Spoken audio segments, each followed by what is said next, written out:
ইসলাম কি জানতে চাইলে উত্তর হবে কি মুসলিম নামে এই কথাটি কয়জন ভেবেছি হায়রে কয়জন ভেবেছি ইসলাম কি জানতে চাইলে বলেন ইসলাম কি জানতে চাইলে উত্তর হবে কি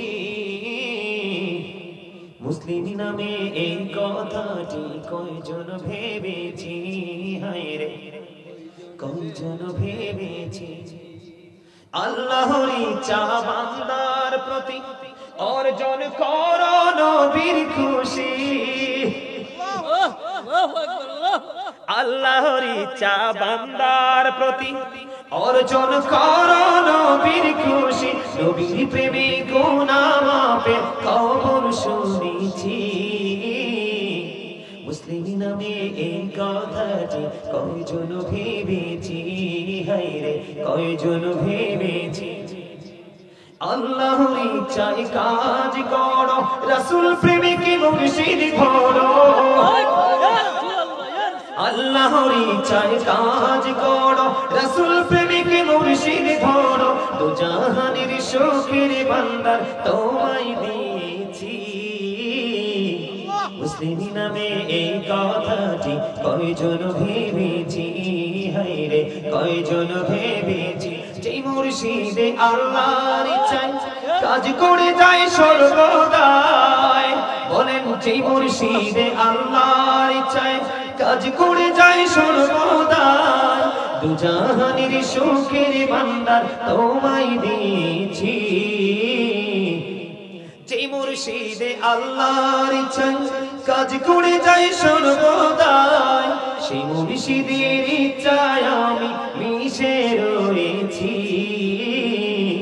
মুসলিম নামে এই কথাটি কয়জন ভেবেছি এখানে শুধু ক্ষান্ত নয় অবন্ধ গুহায় প্রবেশ করলেন আবু বকরের উরুর উপর আমার নবীজির মাথা মোবারক একটু ঘুমিয়ে গেলেন এই দিক দিয়ে আবু বকর দেখতে পাইলেন গর্ত দেখা যায় বন্ধ একটা একটা করে গর্ত ফিল আপ করে দিল একটা গর্ত বাকি ছিল আর কিছু নাই জামা ছিঁড়ে ছিঁড়ে ফিল আপ করলো একটা গর্ত বন্ধু বাকি ছিল এই গর্তটার মুখের মধ্যে পাটা লাগাইয়া দিল পাটা লাগাইয়া দিতে দেরি আবার বন্ধু আবু বকরের পায়ে সাপটা সবল মারতে দেরি করলো না নবী প্রেম আপনারা বুঝেন যখন সাপটা সবল মারলো বিষ আবু বকরের শরীরে ছড়িয়ে গেল শারীরিক পরিবর্তন স্কিনের পরিবর্তন চলে আসলো এক পর্যায়ে শরীরটা কম্পন আরম্ভ শুরু করলো চোখের পানি বের হলো তারপরেও প্রাণের নবীর ঘুম ভাঙায় না জোরে জোরে কন্যা সুবহানাল্লাহ একটা ফোঁটা চোখের পানি পড়তে দেরি আমার নবী বন্ধু জাগতে দেরি হলো না ও বন্ধু জাগার পরে আবু বকরের সবলকৃত জায়গায় আমার আপনার প্রাণের নবীজির পবিত্র থুতু মোবারক লাগাইয়া দিলেন থুতু মোবারক লাগাইয়া দিতে দেরি বিষ ধ্বংস হয়ে গেল জোরে জোরে কোন সুবহানাল্লাহ এই জন্য নোয়াখালীর বাসায় সারা ওয়ার্ল্ড একটা গজল চলে এটা বেশি আমি বেশি গেয়েছি গাইবো একটু বিজ্ঞানীদের বিজ্ঞানী অঙ্গ নবীজি এমন দয়াল নবী আর হাইবানি এমন দয়াল নবী খুঁজা হাইবানি বিজ্ঞানীদের বিজ্ঞানী অঙ্গ নবীজি বিজ্ঞানীরা রকের যুগে চাঁদের দেশে যায় অঙ্গ নবী রকের ছাড়া মেরাজ শরীরে যায় আরে ওই যুগে কি রকেট বিমানে গুণ ছিল নি বলো ওই যুগে কি রকেট বিমানে গুণ ছিল নি বিজ্ঞানীদের বিজ্ঞানী অঙ্গ নবীজি আবু বকর সিদ্দিকের সামনে কামড়াইছে অঙ্গ নবীর থুতু দি বালা হয়ে গেছে আবু বকর সিদ্দিকের সামনে কামড়াইছে অঙ্গ নবীর থুতু দি বালা হয়ে গেছে আরে সেই যুগে কি ওজাবদ এগুন ছিল নি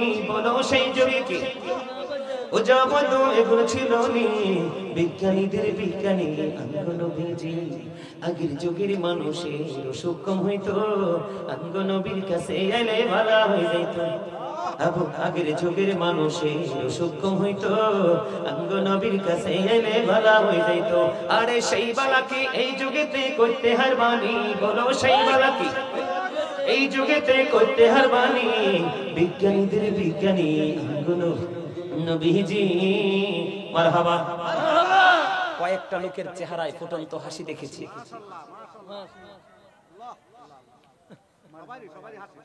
আলহামদুলিল্লাহ বলেন। আর ভালো লাগছে না? ওয়াজ তো শেষ হয় নাই বন্ধু, আরেকটু ওয়াজ করব। সবচেয়ে বড় প্রশ্ন হলো, সকল সাধারণ মনের মধ্যে একটা প্রশ্ন আসতে পারে যে আমার নবীর সঙ্গী হযরত আবু বকর, যাকে বলা হয় সিদ্দিক আকবর, কথা কয় না কেন? আমার নবীর প্রিয় সঙ্গী, প্রিয় সাহাবা, সাপে কেন রে সবল মারলো আবু বকরের পায়ে? প্রশ্নটা আসে কি আসে না? আমার নবীর সঙ্গী, আল্লাহ যেখানে, আমার রাসূল সেখানে, ফরজ যেখানে, সুন্নত সেখানে, সুন্নত যেখানে, নফল সেখানে, নফল যেখানে, মুস্তাহাব সেখানে। কথা কয় না কেন? আমরা নবীকে মহব্বত করে সুন্নাত নফল পড়ি কি পড়ি না? মুস্তাহাব আমল করি কি করে না? বন্ধুরি আমার প্রশ্ন হলো, ওই সাপ কেন আবু বকরের পায়ে সবল মারলো? ওই তালাশ করতে গিয়ে বন্ধু সন্ধান পেয়ে গেলাম, ওইটা খুঁজতে যায়া দেখলাম ওখানেও লুকায়িত প্রেম। আবু বকরের পায়ে যে সাপটা সবল মেরেছিল, ওই সাপটা বন্ধু যেদিন সবল মেরেছিল, ওই দিন পর্যন্ত ওই গর্তের মধ্যে বসবাসের বয়স হলো 15-17 বছর। কত বছর? আবু বকরের পায়ে সবল মারার মানে হলো, আবু বকরের পাটা সরাইয়া নাও, আমি 1500 বছর ধরে অপেক্ষা করতেছি, আমি আমার প্রাণের নবীকে প্রাণ ভরে দেখব।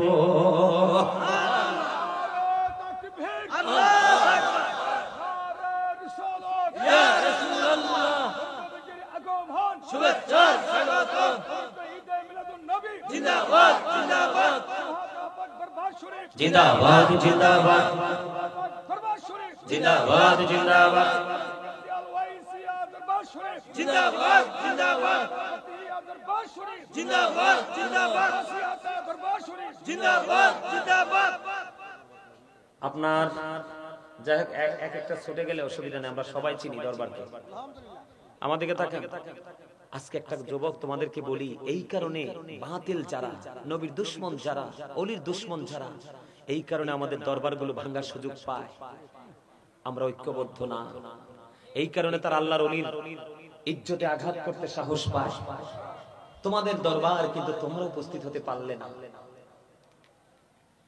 আমার আলোচনা শেষ প্রান্তে চলে আসছে, এখনো পর্যন্ত তোমাদেরকে আনতে পারলাম না, আর কি করব?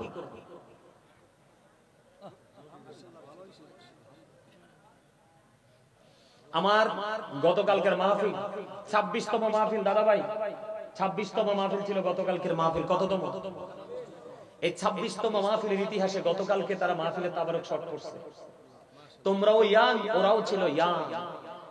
ওখানে মুরব্বীরা বসার জায়গা পায় না, যুবকদের উপচে পড়া ভিড়। যুবকরা ওই কর্নারে দাঁড়াইয়া পর্যন্ত ছিল, তারপরে ওয়াজ ছেড়ে যায়নি। আর তোমরা সদা দরবার শরীফ এরিয়ার মানুষ, যুবক। তার আগের দিনের মাহফিলটা আপনাদের এই মাহফিলটার 10টার সমান হবে। কয়টা? এই প্যান্ডেলটার 10টার সমান হবে মিনিমাম। অনলাইনে দেখবেন, আমি যখন আলোচনা ধরেছি সর্বোচ্চ 30 মিনিটের মধ্যে, আমি যাইয়া দেখি এত বড় প্যান্ডেল, আল্লাহ গো, ইজ্জত রাখবানি তুমি। সর্বোচ্চ 30 মিনিট আলোচনা করেছি। 30 মিনিটের মধ্যে একবারে কানায় কানায় ফিল আপ আলোচনা করেছি 2 ঘন্টার মতো। একটা লোক যায় নাই, বরঞ্চ আসছে। আমি আপনাদেরকে একটা গজল শোনাই, দেখি আপনারা যুবকদেরকে কেন্দ্র করে তোমরা একটু শুনবা। গজলটাতে আমি কি বলেছি, আমি একটা প্রশ্ন করব, যদি পারো উত্তর দিবা, না পারলে নাই। কাউকে ডাক দিয়ে প্রশ্ন করব না, সবাইকে উন্মুক্ত ভাবে প্রশ্ন করব, পারলে উত্তর দিবেন। আমার কথাগুলো আপনার বুঝে আসছে কি? ইসলাম কি জানতে চাইলে উত্তর হবে কি? মুসলিম নামে এই কথাটি কয়জন ভেবেছি, হায়রে কয়জন ভেবেছি। ইসলাম কি জানতে চাইলে, বলেন ইসলাম কি জানতে চাইলে উত্তর হবে কি?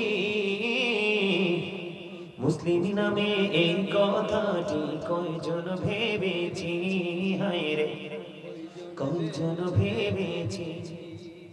আল্লাহর ইচ্ছা বান্দার প্রতি অর্জন করো নবীর খুশি।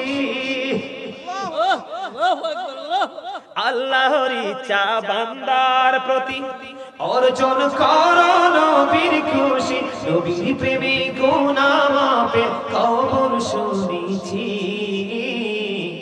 মুসলিম নামে এই কথাটি কয়জন ভেবেছি, হায়রে কয়জন ভেবেছি। আল্লাহর ইচ্ছায় কাজ করো, রাসূল প্রেমিকে মুর্শিদ ধরো। আল্লাহর ইচ্ছায় কাজ করো, রাসূল প্রেমিকে মুর্শিদ ধরো। দু জাহানের সুখের ভান্ডার তোমায় দিয়েছি। মুসলিম নামে এই কথাটি কয়জন ভেবেছি, হায়রে কয়জন ভেবেছি। যে মুর্শিদে আল্লাহর ইচ্ছায় কাজ করে যায় সর্বদাই, বলেন যে মুর্শিদে আল্লাহর ইচ্ছায় কাজ করে যায় সর্বদাই। দু জাহানের সুখের ভান্ডার তোমায় দিয়েছি। যে মুর্শিদে আল্লাহর ইচ্ছায় কাজ করে যায় সর্বদাই, সেই মুর্শিদের ইচ্ছায় আমি মিশে রয়েছি। মুসলিম নামে এই কথাটি কয়জন ভেবেছি, হায়রে কয়জন ভেবেছি। অনেক লম্বা গজল, অল্প একটু গাইছি, বুঝছেন না কিছু আপনারা? কি বুঝতে পারছেন? হ্যাঁ, একজনে বলছে আল্লাহ রাসূল, মোটামুটি 50% উত্তর হয়ে গেছে। আর প্রেম, প্রেম, মূল কথা হলো প্রেম। কিন্তু আরেকটা জায়গা আছে যেটা পর্যন্ত এখন আপনারা আসেননি, যেটা হলো Murshid. Thank you very much, absolutely right answer. জোরে বলেন আলহামদুলিল্লাহ। দাঁড়ান আপনি, দাঁড়ান আপনি, দাঁড়ান, বসেন আপনি, বসেন। এই যে দেখেন, মূল যে জায়গাটা তুলে ধরেছে, আপনি এদিকে তাকান, তাদের দিকে তাকান, দেখেন লোকটা কালো না? আরে কথা কয় না কেন? কালো কিনা? আপনাদের মতো শরীরে গোস্ত হতো নাই, মনে হয় ভালো খাবারও খাইতে পারে না, কিন্তু উত্তর দেওয়ার ধরন দেখছেন। বসেন প্লিজ, সিট ডাউন। বুঝতে পারছেন? মানে আপনি রাসূলকে যে পাবেন, পাওয়ার জন্য যে প্লেসটা আপনাকে খুঁজতে হবে, সেই প্লেসটা হলো অনেকগুলো আছে, তার মধ্যে আজকে একটা হলো এখানে আল্লাহর ওলি আছে, হক্কানি আলেম আছে। বুঝতে পেরেছেন? এইরকম দুই একটা পাগল যদি আলোচনা শুনে, এই দুই একটা পাগল এলাকায় থাকলে এলাকায় গজব আসবে না। আপনি মনে করেন ইস্তারি করা পাঞ্জাবি পরে পীর সাহেব হাঁটলে, অনেক সময় উনি চিঠি লিখলে আল্লাহ উত্তর দেয় না। অনেক সময় রাস্তাঘাটে, চৌমনিতে, দুলাবালিতে দোসর কালো নোংরা কাপড় পরে হাঁটে, সেই দরখাস্ত দিতে দেরি আমার আল্লাহ উত্তর দিতে দেরি করে না। এটা সহিহ হাদিস, এটা আমার বাংলা বই থেকে বানানো না, সহিহ হাদিস, একাধিকবার পড়েছি হাদিসটা।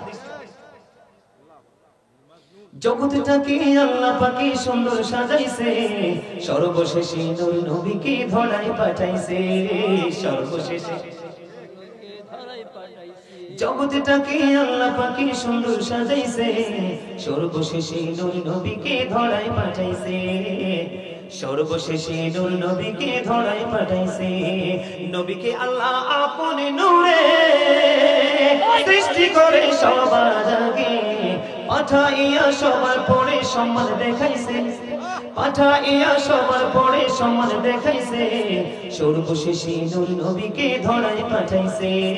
সর্বশেষে নূর নবীকে ধরায় পাঠাইছে। সবুজ রঙে জমিনটারে সাজায় আছে সুন্দর করে, ঠিক কিনা বলেন? সবুজ রঙে জমিনটারে সাজায় আছে সুন্দর করে, আকাশেতে মিটি মিটি তারা ঝুলাইছে। আকাশেতে মিটি মিটি তারা ঝুলাইছে। সর্বশেষে নূর নবীকে ধরায় পাঠাইছে। এখনো পরিপূর্ণ মজা আপনাদেরকে দিতে পারে না, এটা আমার ব্যর্থতা, চরম ব্যর্থতা। আমি আজকে ব্যর্থতার দায় নিয়ে যাব এখান থেকে। সম্মানিত উপস্থিতি, আমি আপনাদেরকে বলি, একটু নিজের পার্সোনাল কথা বলি। ঢাকা নারায়ণগঞ্জ হরিপুরে গেলাম, যাওয়ার পরে যখন আলোচনা স্টেজে ধরলাম, প্যান্ডেলটা এত বেশি ফিল আপ হয়েছে, যেটা শেষ পর্যন্ত মানুষগুলো আমার দেখার সৌভাগ্য হয় নাই। আমি ছায়া দেখেছি, চাপসা দেখেছি। যখন গজল গাইছি, মাহফিল কমিটি হাদিয়া যেটা দিছে, মাহফিলের হাদিয়া, ঠিক সেম হাদিয়া গজলের হাদিয়াও পাইছি। এক একজন 2000, 3000, 4000, 5000। চুয়াডাঙ্গা গেছি, এক মহিলা একটা মহিলাই দিছে 40,000 টাকা। কি শুনবেন প্রেমের গল্প, কি শুনবেন প্রেমের ইতিহাস। আপনাদের এখানে বছরে 4টা প্রোগ্রাম দরকার। সোয়াতা দরবার শরীফে কয়টা? 4টা প্রোগ্রাম করবেন। কয়টা? 4টা প্রোগ্রাম করবেন। গ্রহণযোগ্য কোয়ালিটিফুল আলেমদেরকে দাওয়াত দিয়ে আনবেন, হক্কানি আলেমদেরকে দাওয়াত দিয়ে আনবেন, আর তাদেরকে আপনারা বেশি বেশি করে আসবেন, তাহলে আপনাদের মানসিক পরিবর্তন আসবে। আলহামদুলিল্লাহ আপনারা যারা এসেছেন, সম্মানিত উপস্থিতি, আমি আলোচনা করছি না, আমি শেষ করে দিচ্ছি। আমাকে একটা কথা বলা হয়েছিল, আমি কি সেই কাজটা করব মসজিদের জন্য? একটু আপনাদের এখানে মসজিদ হচ্ছে, এই ক্লোজ করো। আপনাদের এদিকে মসজিদ কটা বাজে রে? ঠিক আছে কিনা? 10:30 বাজে, 27 বাজে। সম্মানিত উপস্থিতি, আপনাদের এখানে একটা মসজিদ হচ্ছে, আপনারা তো সবাই জানেন। আপনারা কি মসজিদের জন্য একটু সাহায্য করবেন? করবে? যদি বলেন করব